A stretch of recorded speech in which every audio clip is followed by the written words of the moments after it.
Boa noite a todos. Dando continuidade ao estudo de O Livro dos Espíritos, hoje teremos a apresentação da segunda parte dessa obra, que trata do mundo dos espíritos ou do mundo espiritual. Essa segunda parte contém 11 capítulos que abordam vários aspectos sobre os espíritos desencarnados e sobre também a vida desses espíritos no mundo espiritual. Nós vamos iniciar o nosso conteúdo aquecendo os nossos raciocínios com a seguinte questão: dê a sua opinião. A população desencarnada que convive no planeta Terra é menor, igual ou maior do que a população encarnada? Para nós pensarmos e respondermos.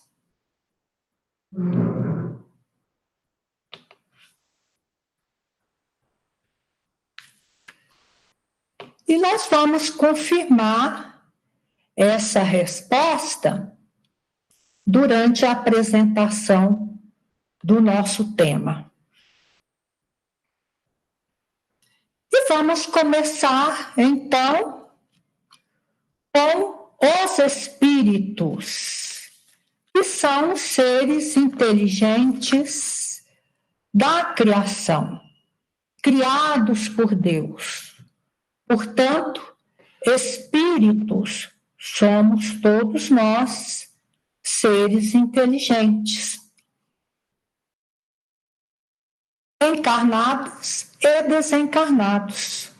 Os desencarnados, que já não possuem um corpo físico, mas que continuam com seu corpo espiritual ou perispírito, que é mais rarefeito, mais etéreo, mais fluídico, povoam o universo fora dos mundos materiais.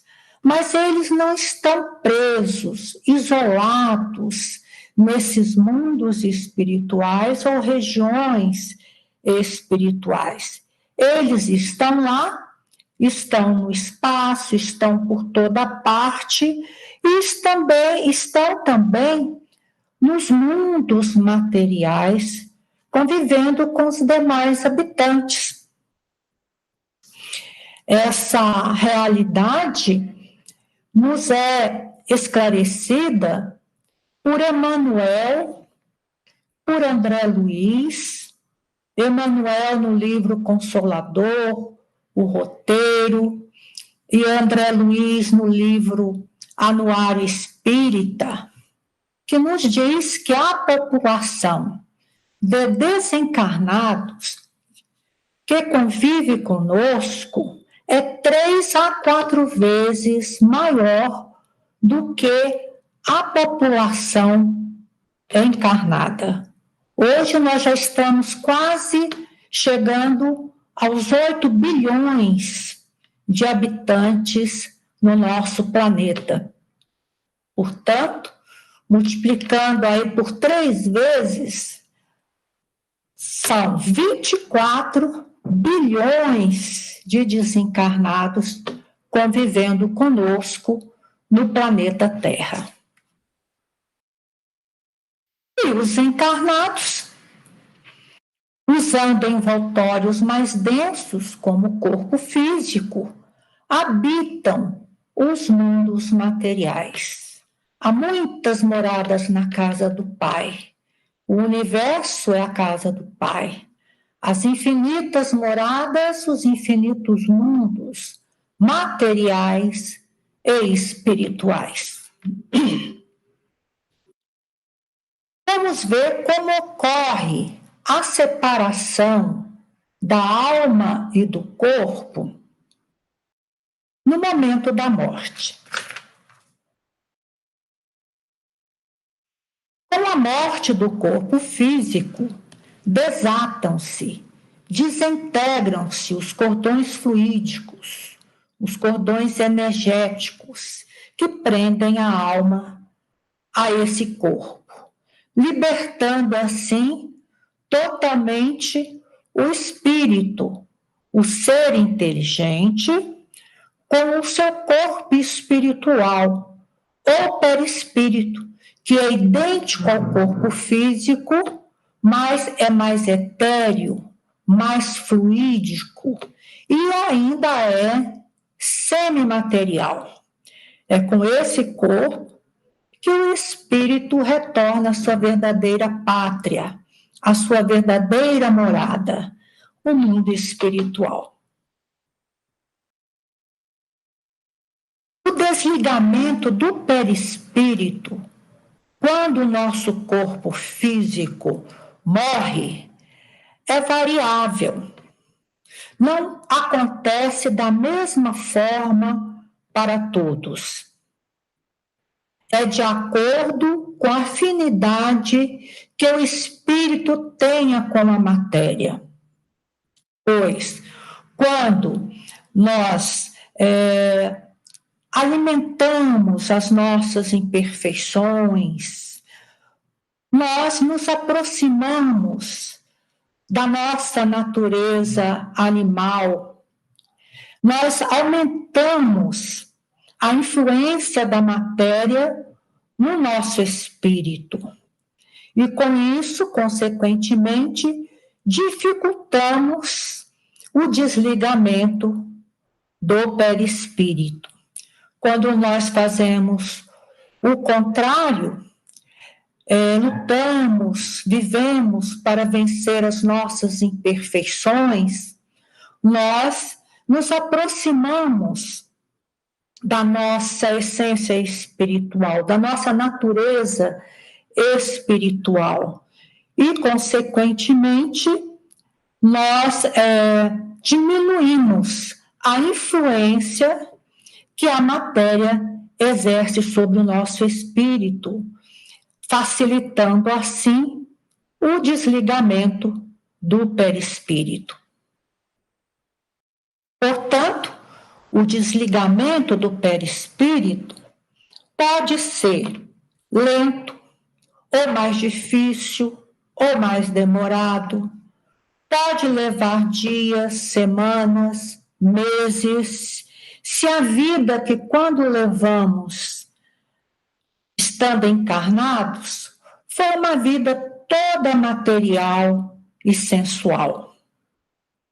Mas esse desligamento pode ser instantâneo, ou pode ser mais fácil, menos demorado, se a vida que levamos quando encarnados foi uma vida intelectual e de moral elevada. A perturbação do espírito durante e após o desencarne é também variável no tipo, na intensidade e na duração. Depende da evolução alcançada, depende dos pensamentos, dos sentimentos, das atitudes e convicções que alimentamos durante as nossas existências. Essa perturbação, ela geralmente ocorre porque espíritos imperfeitos, como somos, é muito comum não termos uma noção plena da nossa condição de desencarnados imediatamente após a morte. Acontece sempre alguma perturbação nesse momento, durante e após o desencarne. E esse estado de perturbação pode levar horas, meses e até muitos anos. Essa perturbação está também relacionada com o gênero de morte. Se foi uma morte repentina, violenta, se foi um suicídio, que promovem impressões muito fortes no nosso espírito e no nosso perispírito. Mas a perturbação no homem de bem nada tem de penosa, nem no momento e nem após o seu desencarne. Conserva-se calmo, tem despertar tranquilo, consequência da sua preparação para esse momento, para as realidades espirituais da vida e também por ter uma consciência tranquila com o cumprimento dos seus deveres quando encarnado. As sensações nos espíritos desencarnados, elas podem ser agradáveis e desagradáveis. Quanto mais desmaterializados, menos sensações desagradáveis terão. Quanto mais materializado o espírito, o perispírito, mais sensações desconfortáveis terão durante e após o seu desencarne. Tudo vai depender da evolução conquistada.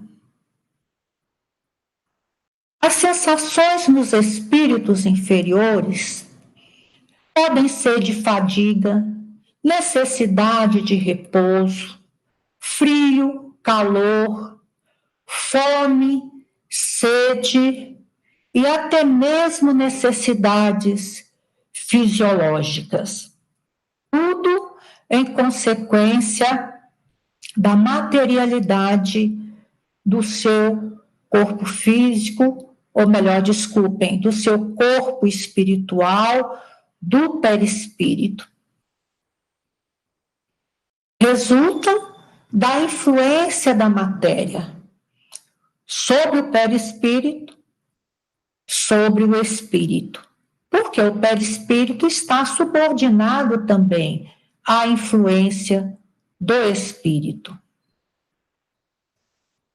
E essas sensações podem ser temporárias ou demoradas.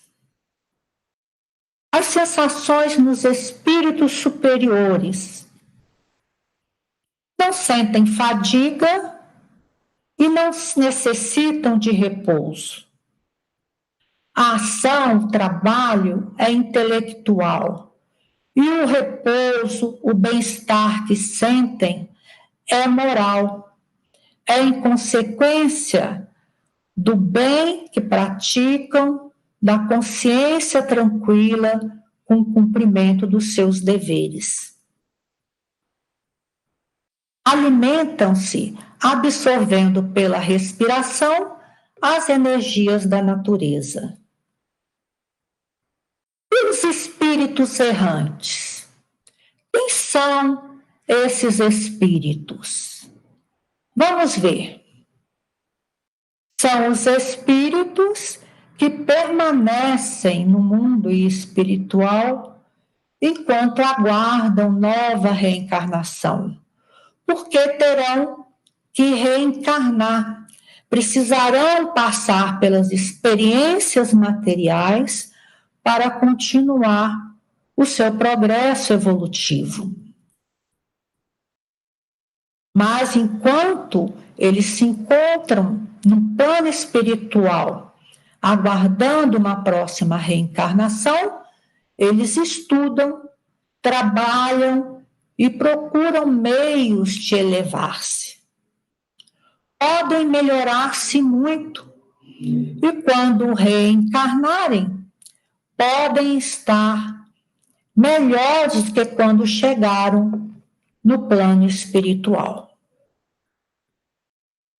Esse estado de erraticidade pode demorar algumas horas, anos ou milhares de séculos. Vai depender das condições evolutivas do espírito, das suas necessidades espirituais e também das oportunidades reencarnatórias que surgirem. Mas esse estado nunca é perpétuo, nunca é permanente para o espírito que precisa ainda de reencarnar. O reencontro com os familiares desencarnados no mundo espiritual. Será que acontece imediatamente? Vamos ver o que nos diz essa segunda parte. Os espíritos vão ao encontro daqueles a quem são afeiçoados, os ajudam e os felicitam. A morte de um corpo físico não separa aqueles espíritos que realmente se amam. E esse reencontro pode ocorrer imediatamente ou não. O nosso familiar, por exemplo, pode estar ocupado, trabalhando em planos espirituais superiores, ou podem estar em regiões espirituais inferiores, precisando de ajuda, ou podem ter reencarnado, e nós também poderemos não estar em condições emocionais e espirituais para esse reencontro imediato. Esses reencontros também dependem das condições evolutivas e da afeição devotada. Para o superior, é fácil de ir ao inferior, mas o inferior já não consegue ir ao superior. Como os espíritos se comunicam? Os inferiores, falando como os encarnados, precisam ouvir para compreender. Os superiores se comunicam pelo pensamento, que é uma comunicação muito mais rápida e eficiente. A movimentação dos espíritos. Outro tema dessa segunda parte. Como os espíritos se movimentam? Essa movimentação é proporcional ao grau de evolução conquistada. Quanto mais evoluído é o espírito, menos denso, menos pesado é o seu perispírito, mais poder mental ele possui e mais facilidade de movimentação ele terá. O contrário acontece com os espíritos inferiores. Por exemplo, os espíritos pensam no lugar que desejam estar e para lá se projetam imediatamente. Os espíritos puros se movimentam com a velocidade do pensamento, que é superior à velocidade da luz, 300 mil quilômetros por segundo. Os bons vão a toda parte, devido às suas condições evolutivas. Mas os imperfeitos têm movimentação limitada, porque não basta só o desenvolvimento intelectual, ter o poder mental. É necessário também para que os espíritos alcancem as esferas espirituais superiores, a evolução dos sentimentos, a evolução moral. Obstáculos materiais. Tem obstáculos materiais para os espíritos? Vamos ver. Não há para determinados espíritos que atravessam com facilidade a matéria, atravessam o ar, água, fogo, os espaços. Mas essa facilidade de vencer os obstáculos materiais depende da evolução conquistada. Quanto mais inferior o espírito, mais denso, mais grosseiro é o seu perispírito, mais dificuldade de atravessar os obstáculos materiais ele terá. Tem espíritos que, para, por exemplo, entrarem nas nossas casas, eles têm que encontrar a porta aberta, as janelas abertas, senão eles não conseguem penetrar. Sexo nos espíritos, outro tema abordado nessa segunda parte. Os espíritos têm sexo? Perguntou Kardec, e eles responderam: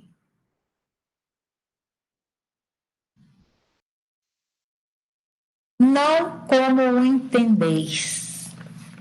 Interessante observarmos nessa resposta dos espíritos que eles não disseram, não, os espíritos não têm sexo, mas eles responderam de forma indireta, ou seja, sim, os espíritos têm sexo, mas não como nós encarnados entendemos.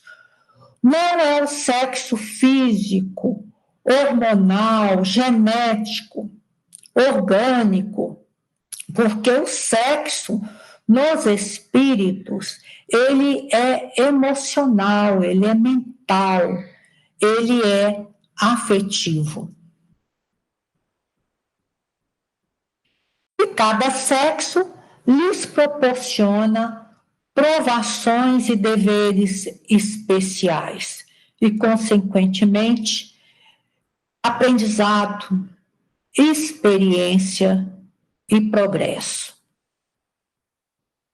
André Luiz, no livro Evolução em Dois Mundos, capítulos 6 a 8º, ou melhor, 6º e 18, nos esclarece que a alma guarda na sua essência, ainda como princípio espiritual, a sua individualidade sexual.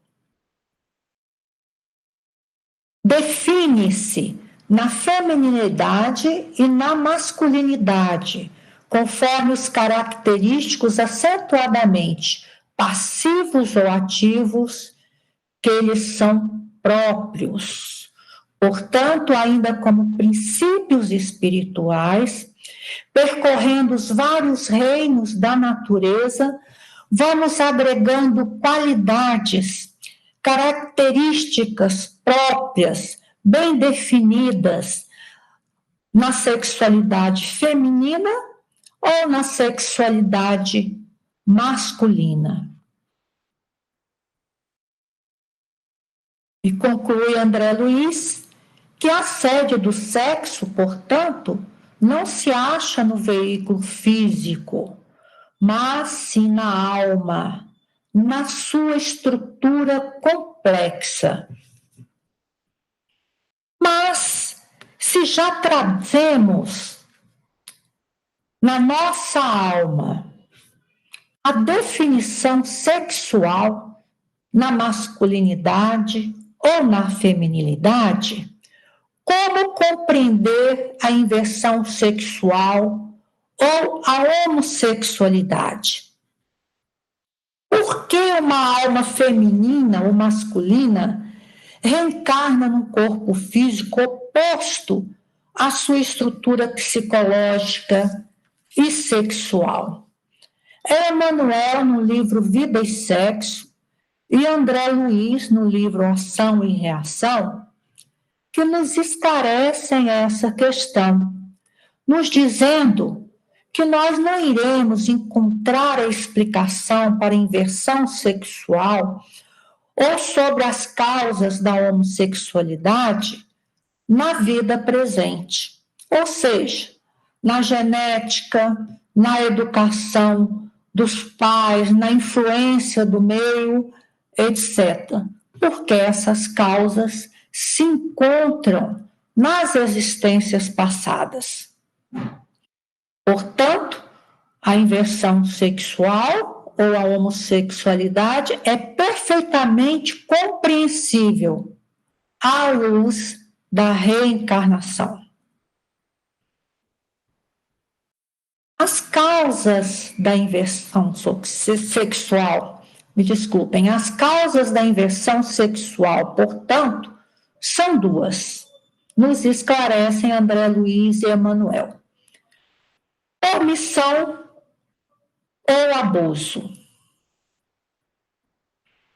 Omissão é quando espíritos maduros, preparados, sensíveis, pedem para reencarnar num corpo oposto à sua sexualidade, para realizar tarefa de elevação pessoal ou coletiva. Por quê? Para que eles possam se concentrar na sua missão, evitando assim os relacionamentos afetivos, os casamentos, ou os arrastamentos também afetivos. E podendo assim se concentrar, podendo se dedicar totalmente à tarefa espiritual programada. A outra causa da inversão sexual, que é por abuso, já é bem diferente. Os espíritos não pedem, eles são compulsoriamente reencarnados em corpos opostos aos seus anseios psicológicos, sexuais, afetivos, para expiar erros, tanto no campo afetivo quanto no campo sexual, praticados em existências passadas, né? Erros graves como destruição de lares, destruição de sentimento, desrespeitos, etc. E no caso da reencarnação por inversão sexual, por missão, esses espíritos não têm conflito com a sua sexualidade atual.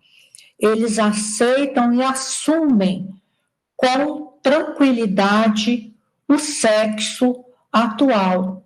E também eles não se entregam aos relacionamentos homossexuais. Já no caso das inversões sexuais por abusos, esses espíritos nem sempre conseguem, se entregam aos relacionamentos homossexuais e muitas vezes aos arrastamentos sexuais irresponsáveis. E Emmanuel nos traz essa reflexão. E devemos respeitar a vida afetiva e sexual dos que se encontram em experiência transitória da homossexualidade, porque é muito sofrimento para o espírito que reencarna por expiação ou uma inversão sexual em um corpo oposto à sua sexualidade psicológica, aos seus anseios afetivos, aos seus anseios emocionais e sexuais.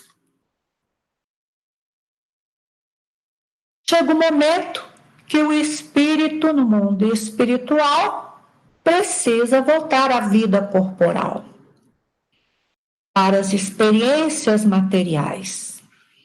É o momento da reencarnação. É o retorno do espírito em uma nova existência e em um novo corpo para continuar o seu progresso. E a união do espírito com esse novo corpo começa na concepção, ou seja, na fecundação, no momento em que o espermatozoide penetra no óvulo, começando assim a formação daquele novo corpo. E o espírito reencarnante, durante a gestação, é tomado de perturbação pelo próprio choque biológico da reencarnação.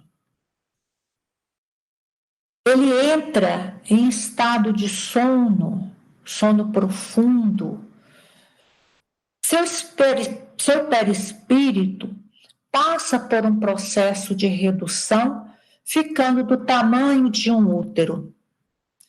Suas ideias se apagam e há o esquecimento do passado, que é uma bênção que Deus nos concede para que nós possamos reiniciar uma nova experiência terrena com mais equilíbrio, com mais facilidade.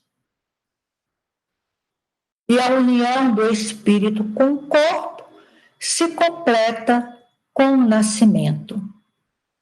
Anjo de guarda é outro tema abordado nessa segunda parte. O anjo de guarda é um espírito protetor que Deus concede a cada um de nós. E é um espírito de ordem sempre elevada. A missão é de nos guiar o seu protegido no caminho do bem e do progresso.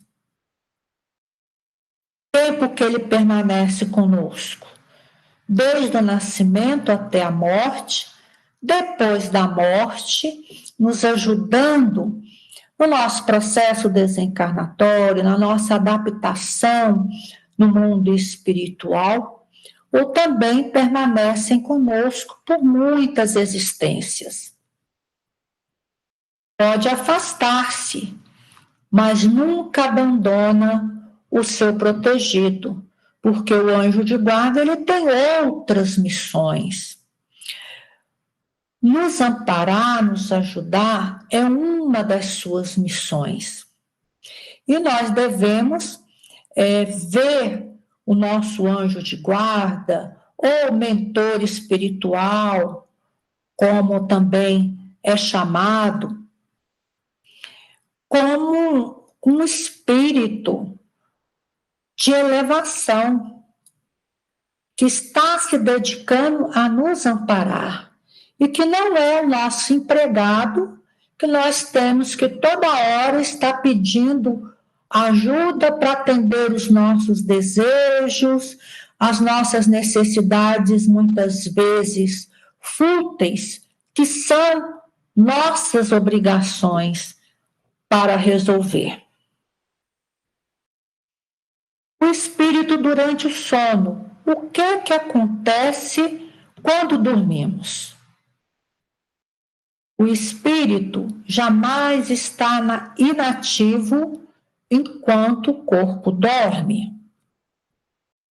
Liberta-se parcialmente do corpo, mas se mantém ligado àquele corpo físico pelo cordão fluídico ou cordão energético. Esse cordão só se rompe totalmente com a morte. É esse cordão fluídico energético que garante o retorno do nosso corpo, do nosso espírito ao nosso corpo físico. Durante o sono, o nosso espírito que sai do corpo entra em relação com os espíritos encarnados e desencarnados, e pode também trazer lembrança ou intuição do que viu, vivenciou e aprendeu, se essa lembrança for útil para ele ou para alguém. Os sonhos. O que são os sonhos? Podem ser as lembranças das experiências vividas pelo espírito durante o sono.